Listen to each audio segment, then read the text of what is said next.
Hollywood thought it had seen the last of her, but tonight she's back, and she's ready to expose the hypocrisy that silenced her.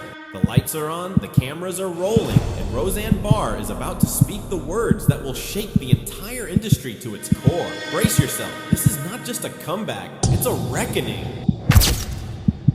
As the studio lights lit up one by one, the audience's whispers grew into a loud murmur. Everyone was waiting for this moment, Roseanne Barr breaking her years of silence and making a comeback. After a turbulent career, endless controversies, and being cast out of the heart of Hollywood, Barr was returning to the stage. But this was no ordinary comeback. It was practically a declaration of war, and her message was clear.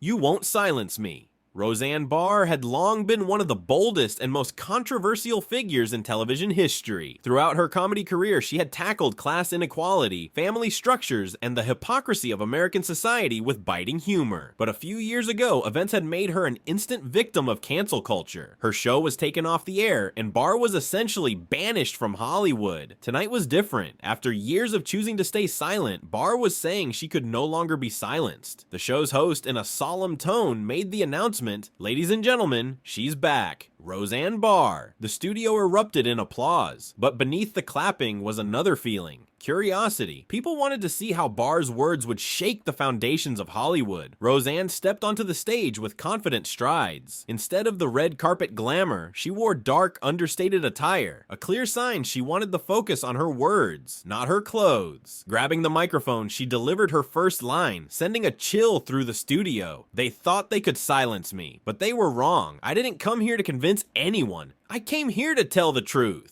As the camera zoomed in, the determination on her face was unmistakable. Gone was the cheerful comedic tone. This was a more serious, angrier Roseanne. Barr aimed directly at Hollywood in her speech. In this town, everyone talks about freedom, but they only support it when it matches their views. They can erase someone overnight because, to them, people are nothing more than ratings. On the big screen behind her, clips of red carpet events and award shows flashed. Looking at the images, Barr continued, "They love to lecture people, but they never admit their own mistakes. One day they call you a hero, the next they cancel you, because in their eyes, one mistake is enough to erase an entire career." Roseanne then addressed the incident that led to her career's downfall, but rather than defending herself with anger, she spoke calmly and clearly. "I made a joke, it was misunderstood, and all hell broke loose. People wanted me to apologize, and I did, but that wasn't enough, because this was never about an apology. It was about making someone a scapegoat." The studio fell silent. Some audience members nodded, others pursed their lips. Sensing their mixed reactions, Roseanne added, "And I know some of you are still angry with me, but that's okay. I didn't start this career to please everyone." In the second half of her speech, Barr announced her new project. She explained she was turning her back on Hollywood's traditional studio system. "I'll be speaking on my own platform now, uncensored, unfiltered, and answering to no one, because that's the only way to have real conversations." On the screen behind her, the logo of her new program appeared. Applause filled the room, not just for a new project, but for a defiant stand against Hollywood. Roseanne ended her speech with a sharp conclusion. "Hollywood thought it could silence me, but every hit only made me stronger. I'm back now, and I have a lot to say. Love me or hate me, but you'll keep watching." As the studio erupted in cheers, the camera slowly pulled back. In Roseanne Barr's eyes was a mix of fury and the peace that comes with freedom. This wasn't just a comeback, it was the echo of a voice that had been suppressed for years, now unleashed once more. Thank you for watching this intense episode. Remember, the stories on this channel are purely fictional, created for entertainment purposes only, and do not reflect real events or statements. If you enjoyed this dramatic take on Hollywood, don't forget to like, comment, and subscribe for more bold and thrilling narratives. Stay tuned, the next story might be even wilder than this one.